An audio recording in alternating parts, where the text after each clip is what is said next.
Welcome to the IT Smart Guy podcast, a technology podcast aimed at the modern business owner.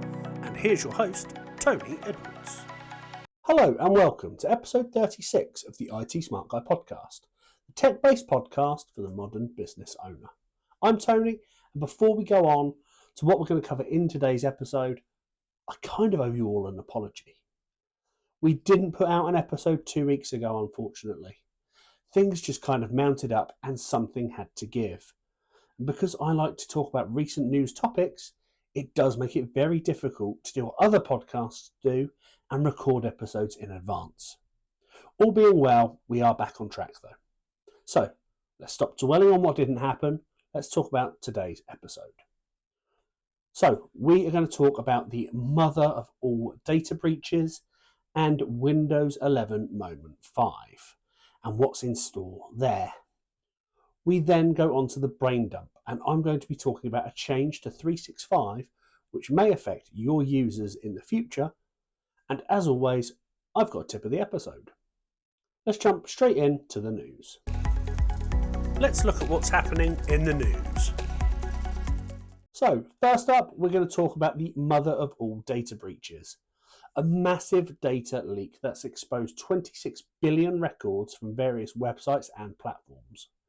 You may have heard about this breach in the headlines, but do you know what it means for your online security? Well, let me break it down for you. The MOAB, which is the mother of all data breaches, is not a single hack, but a compilation of multiple breaches that have occurred over the last few years. Someone or a group has collected and re-indexed data from thousands of sources, including LinkedIn, Twitter, Adobe, Dropbox, and many more. This data includes usernames, passwords, email addresses, phone numbers, and other personal information that could be used for identity theft, phishing, or other types of cyber attack.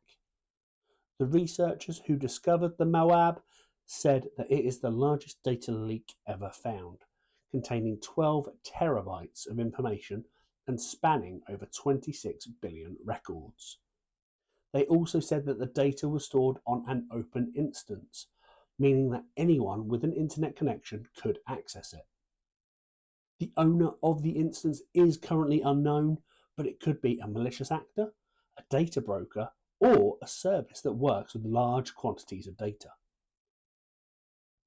So what can you do to protect yourself not only from MOAB, but from other data breaches?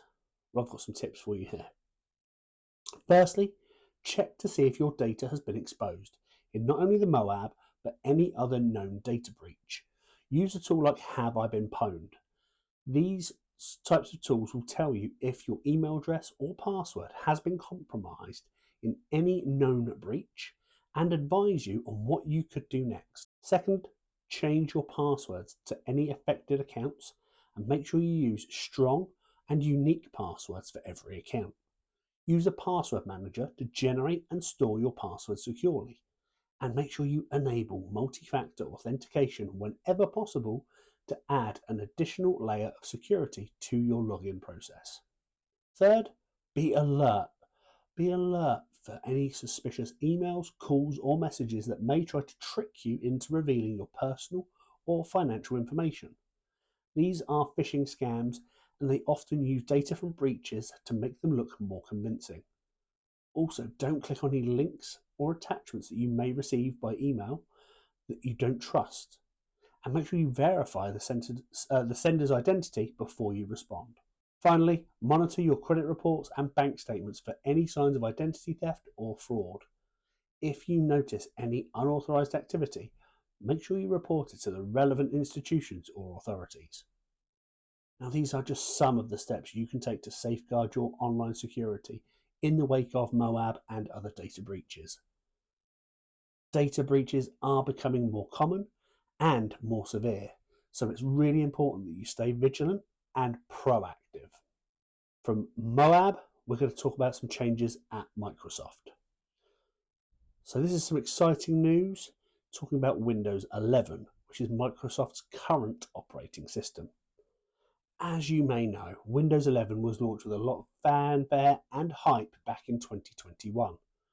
It promised to be a fresh and modern take on the Windows experience, featuring a new design, new features, and ultimately new possibilities. Since then, Microsoft has been releasing regular updates or moments to keep improving and enhancing Windows 11. But now, we're about to witness the final and most significant moment of them all, Moment 5, or the February 24 moment. This is the last moment update that Windows 11 will receive. After this, it's going back to annual updates. This means more stability and consistency for your operating system. And Moment 5 is packed with some amazing features that will make Windows 11 even better than it has been before. Whether you're a casual user, a power user, or a business owner, chances are you'll find something to love in this update. I've got a quick rundown of some of the highlights for you now. Accessibility features are getting a major upgrade. Voice access, narrator, and digital pen support are becoming more inclusive, as well as being more user-friendly. This next one is my favourite. You're going to be able to uninstall some of the inbox apps that come with Windows 11, such as Microsoft Edge, Camera, and Photos. This will free up some space and declutter your system, especially for apps you never use. The search pane is getting more flexible and becoming more versatile. You'll be able to switch to third-party search providers like Google or Yahoo and customize the search results and filters, rather than being stuck with Bing. File sharing gets friendlier with Nearby Share's friendly name support. You can give your PC a more readable name and choose who can see your device and the kinds of files you want to share. This is a bit like Apple's AirDrop. Spotlight will become the default wallpaper setting. Essentially, you're going to get a fresh and new wallpaper every day without having to change it manually. Not forgetting Copilot, AI-powered assistant that helps you write better code and more, is becoming more versatile and more accessible. You'll be able to use it in any app or window and access it quickly via the Alt-Tab menu. The widgets board, I don't know anybody that really uses this, but it's becoming more customizable and diverse. You'll be able to disable Microsoft News integration and explore other plugins from third-party news services. And good old Notepad is getting some small but useful additions, including a character count and an edit with Notepad shortcut. So there's just some of the new features coming with Moment 5. It's being billed as the ultimate update for Windows 11, and it's coming to a PC near you, hosting plenty of improvements and enhancements to make it more accessible, user-friendly, and versatile. Remember, it is the final moment for Windows 11, and I think it's a moment that you won't want to miss. If you have any questions or feedback, or if you're a business owner who wants to upgrade your estate to Windows 11, we can help with that. Just get in touch with me and I'll do my best to help, support and advise you to achieve your results. That's it for the news this time around. Let's move on to the brain dump. It's time for the brain dump. I mentioned in the news that there are some changes coming to Windows 11. I'm now going to talk about another change that may affect Office 365 users who use the Outlook desktop client. If you have Office 365 Business Basic, you may have noticed that you can no longer use the Outlook desktop client to access your email, calendar, and contacts. This is because Microsoft has recently decided to limit the Outlook desktop client to 365 plans that include Microsoft 365 apps for business or enterprise. The Business Basic plan doesn't do this. It only includes the web and mobile versions of Outlook, along with other online services like Teams, SharePoint, and OneDrive. So what does this mean for you and your business? Well, it all depends on how you use Outlook and whether you need the desktop client or not. Here are some pros and cons of using the web and mobile versions of Outlook versus the desktop client. So the web and mobile versions of Outlook are always up to date. They have the same features and functionality as the desktop client. You can access them from any device, any browser, and they work seamlessly with other 365 services.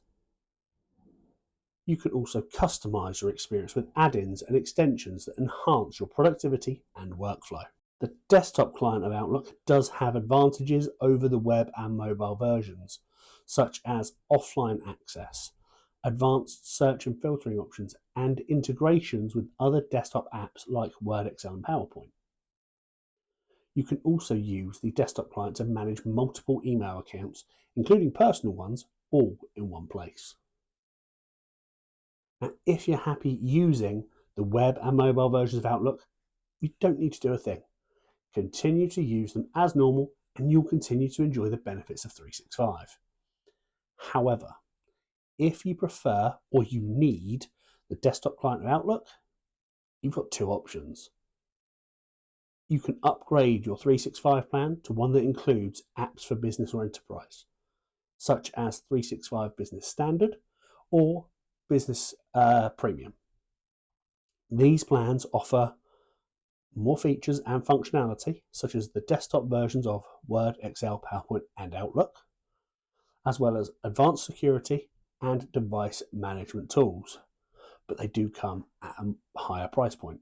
The other option is you keep your 365 Business Basic plan and use a standalone version of Outlook, such as 2019 or 2016, that's purchased separately or that you already own.